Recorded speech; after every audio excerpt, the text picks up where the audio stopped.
কিভাবে চাকরি প্রার্থীরা পুলিশের নজরকে ফাঁকি দিয়ে বা তাদের উপস্থিতিতে তারা কি করে এত দূরে এসে পৌঁছলেন? তাহলে কি আগে থেকে পুলিশের কাছে কোনো রকম ইনফরমেশন ছিল না? অ্যাডিকুয়েট ফোর্স কেন আগে থেকে ডিপ্লয়মেন্ট করা হয়নি? একাধিক প্রশ্ন কিন্তু উঠছে।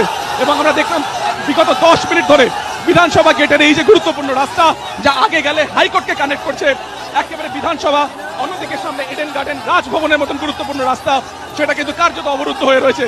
পুলিশ প্রথমে বোঝানোর চেষ্টা করেছেন, ব্যারিকেড দিয়ে তাদেরকে আটকানোর চেষ্টা করেছেন, কিন্তু চাকরি প্রার্থীরা কিন্তু সরাসরি বিধানসভার গেটের পর্যন্ত তারা পৌঁছে যান।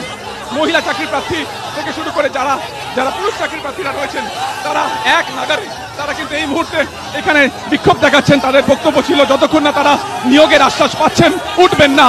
শেষে পুলিশ কিন্তু কার্যত বুঝিয়ে পরবর্তীকালে তাদেরকে গ্রেফতার করা হয়েছে। তার কাছে পুলিশ কথা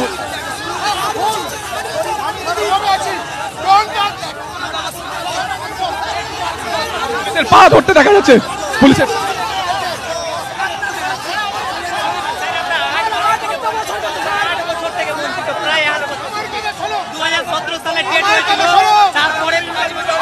আবার 2022 সালে টেট হয়,